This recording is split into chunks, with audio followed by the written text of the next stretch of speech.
সামনের বুধবারে তোমার অপারেশন হবে। সত্যি? টাকার ব্যবস্থা হয়ে গেছে? হ্যাঁ। আমার ভাই কবে বাড়ি আসবে? কবে আসবে সেটা তো বলতে পারছি না। তাহলে আমি অপারেশন করব না। কেন? কারণ যে ভাই আমার জন্য এত কিছু করেছে, আমি সর্বপ্রথম চোখগুলি তাকেই দেখতে চাই। আপনি অপারেশন ডেট পিছিয়ে দিন। আমার ভাই আগে বাড়ি আসুক, তারপর অপারেশন হবে। পাগলি মেয়ে, এই ডাক্তার কি সবসময় পাওয়া যায় নাকি?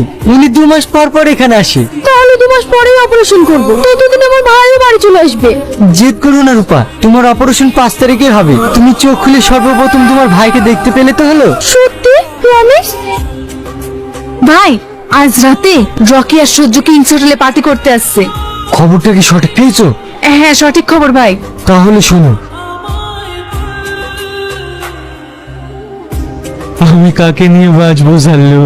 আমি ওকে এত বারণ করতাম সাবধানে গাড়ি চালা, ও আমার কোনো কথা শুনলো না। আমি কাকে নিয়ে থাকবো সাল্লু? আমি কাকে নিয়ে থাকবো? দাদা আপনি একটু শান্ত হন। হ্যালো, ফোনটা তোর বসকে দে। দাদা আপনার ফোন। হ্যালো, কিরে, ছেলে মরাতে খুব কষ্ট পাচ্ছিস? এবার বুঝ, আপনজনকে হারালে কতটা কষ্ট হয়। এই কে তুই? আমি তো যমরাজ। দরজাটা একটু খুলে দেন। ঘর তো পরিষ্কার আছে, কি ঝাড় দেবে? জানা দিলে আমার চাকরি থাকবে না বাবু। ঠিক আছে, তাড়াতাড়ি করো আর এখান থেকে যাও। মালতী, দরজাটা খুলে দে। আবার কে আসলো? ও পায়খানা বাথরুম পরিষ্কার করে বাবু। ওর নাম হরিদাস। দরজাটা খুলে দেন বাবু। কি ঝামেলায় পড়লাম রে?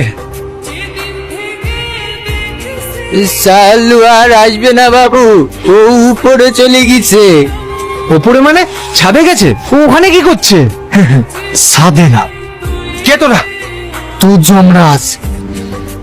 নড়াচড়া করবেন না, এবার আস্তে আস্তে চোখটা খুলুন।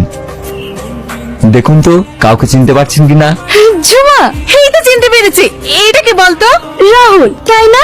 এই তোর পাশে আমাকে চিনতে পারছে। আমাকে চিনতে পারছে মধু। আপনি কোলে পিঠে করে মানুষ করেছেন, আপনাকে চিনতে পারবো না? এইখানে তো সবাই আছে। আমার ভাই কোথায় রাহুল? কি রে ঝুমা, তোরা কথা বলছিস না কেন? আমার ভাই কোথায়? রাহুল, তুমি তো আমাকে কথা দিয়েছিলে আমি চোখ খুলে সর্বপ্রথম আমার ভাইকে দেখতে পাবো। তাহলে আমার ভাই এখানে নেই কেন? তোমার ভাই এই দুনিয়াতে আর নেই।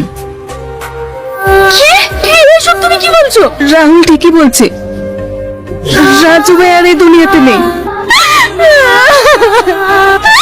দরকার নেই চোখ আমার, যে চোখ দিয়ে আমি আমার ভাইকে দেখতে পাবো না। কি লাভ আমার সেই চোখ ফিরে পেয়ে? রূপা, শান্ত হও, কান্না করো না মধু। তোমার কাকাও তো মারা গেছে, তাই বলে কি আমরা বেঁচে নেই? তোমাকেও বাঁচতে হবে মধু। চোখ অপারেশন হয়েছে, চোখের ক্ষতি হতে পারে। কাকি